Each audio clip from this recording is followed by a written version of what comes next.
In 2020, the closest congressional race in the country was between Congressman Mike Garcia and Christy Smith.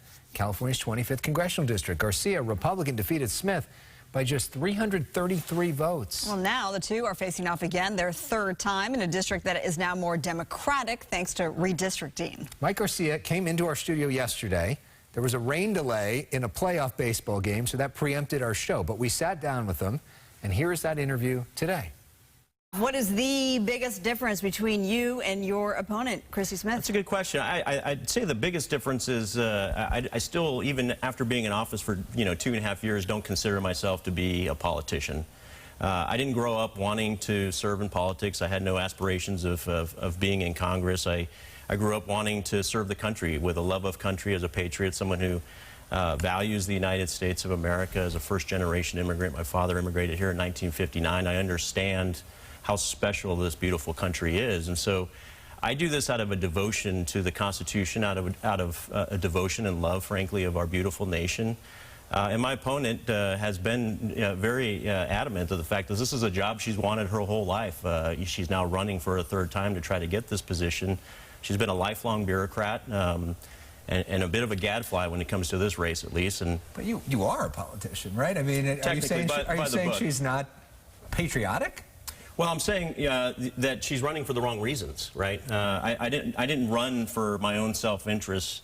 I run out of an interest for the security of the country, to make sure that we can ensure the American dream is something that continues to persist and be available to our kids, to our grandchildren. I don't think that the success of the country is preordained. I think we have to make sacrifices, and we need good people who have run a business in the past, people who have served in the military or made some sacrifice and love of country to represent us in Congress. I think that's a huge attribute. And you were a fighter pilot in your previous life. Let's talk about some of the issues. Inflation, such an important issue right now. Costs through the roof for so many people. From a real specific policy perspective, what's one thing you can actually get done in Congress to help lower costs for people in your district? This inflation is being driven by two primary causes. One, the out-of-control spending, the year-over-year increases that we've seen come out of Congress and spending, and the additional $10 trillion that we've obligated in the last 2 years, above and beyond our annual operating budget.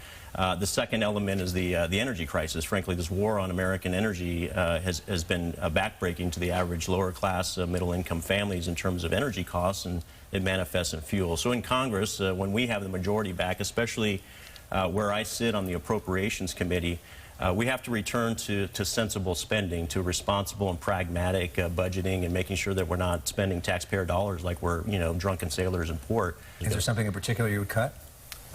We've got a whole list of things we would cut. And frankly, there's 12 appropriation bills that we vote on every cycle, and they are all 15 to 18%.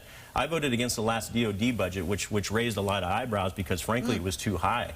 We're not getting the efficiencies that we need out of the taxpayer dollars right now, and we shouldn't be raising taxes. That's the next shoe to drop. If the Democrats maintain control of the House and the Senate, the next shoe to drop is an increase in taxes. And we don't need to be paying more taxes. We need to be expecting more for the taxes that we do pay, and expect more performance out of our politicians. Obviously, in this race, Republicans talking a lot about inflation, talking a lot about the border. Not talking so much about abortion. Democrats talking a lot about abortion. Christy Smith talking a lot about abortion, her experience. And she has a new ad out targeting you on that issue. Let's play that and get your reaction. Mike Garcia doesn't believe in choice. He proposed a nationwide ban on abortions, even in cases of rape, incest, or danger to the mother's health. I'm Christy Smith, and I approve this message because my family and yours deserve better. What is your reaction, and do you support a national ban on abortion? I don't. I don't know where the ads are coming from that I proposed anything. There's legislation out there. I've been adamant that I'm pro-life and that I support abortions for the three exceptions, rape, incest, and the welfare of the mother. But look, this is a state-right issue at this point, right? The reason we're silent on it are twofold. One, this is up to the states to decide their own policies. The Supreme Court was very clear It's a 10th Amendment issue. But what Lindsey Graham said was that if Republicans win the House and the Senate, there will be a vote on a nationwide 15-week abortion ban. That would take it away from being a states' rights issue and make it a national issue. If that came for a vote and you're in Congress, do you support that? Do you vote for that? Well, first of all, it's not a ban if it's allowing abortions up to a certain time period, right? Ban after 15 weeks. If it does come up, which I don't believe it will, it will be in the committees. It will be on the floor for debate, both in the House and Senate. And I would support allowing abortions up to a certain time frame if that's the product of the democratic process in both chambers of Congress. It's not going to be an executive order. It's not going to be a single-handed amendment to the Constitution being pushed by one party or the other. In my opinion, I don't think this ever comes up to Congress, at least, as a federal action, especially not in the next several years. Well, most recently, this one here invited you onto his statewide political show. The issue is to debate Christy Smith. Yeah, yep. She accepted the offer. You declined. Why? Well, look, this is the third go-around here. We've done several debates. They've all ended poorly for her. I think her supporters don't want me to debate her either. I'll say this. This is a candidate who has mocked my service as a veteran, offended thousands of veterans in our community.